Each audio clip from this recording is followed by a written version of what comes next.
Story cái này nghe giống Montreal của Canada quá. To build the monastery sometime in let's say 1100s, but there used to be always monks living there.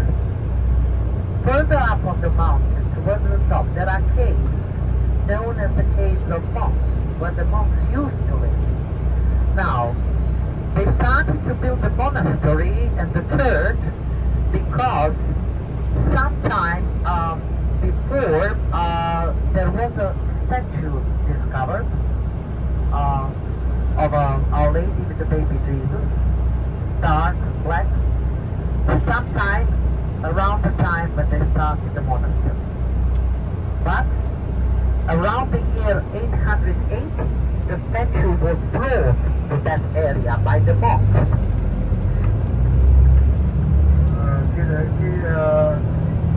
Cái chủ yếu là đến di tích đó là trước thành lập cho gia đình tôi thành lập, và khi mà thành lập đó không phá vào năm 800 rồi họ xong có đường mẹ đen đó đường mẹ đen rồi tàu mang về ở đó để lại điểm đó.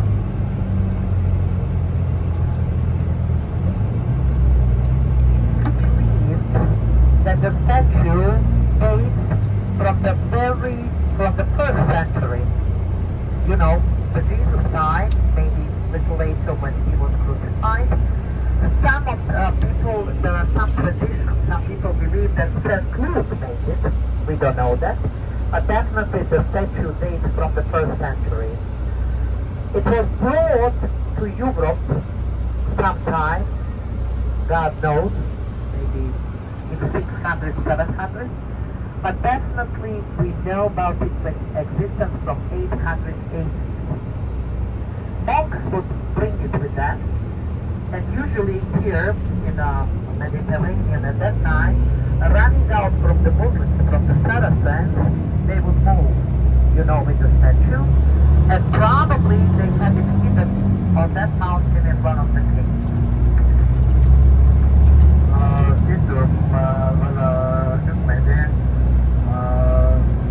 người ta nghĩ là cái tượng đó đã được làm bởi thánh Marco và vào cái thứ nhất, rồi từ đó rồi sau đó đem đến Tây Ban Nha khoảng vào thế kỷ 6 thứ 7, không ai biết chắc được, nhưng mà chắc chắn là thứ 8 thì người ta phát hiện cái đường đó.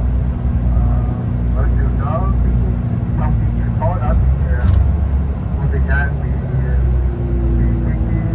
Hồi giáo, cái nền Hồi giáo, cho nên là giấu con đường đó trên một cái đồng mà các tu sĩ là được gọi là công việc.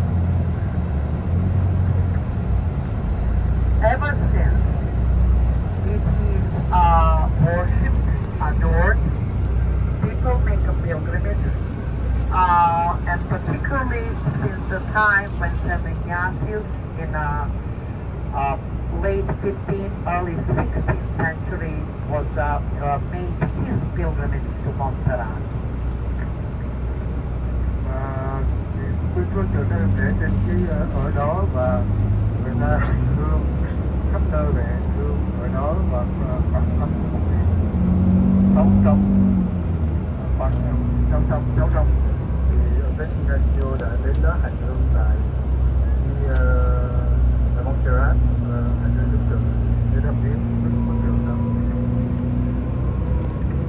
Saint Loyola was born in a, let's say, a good family, noble family, and he served as a soldier and leading the armies in the fights, and was never wounded.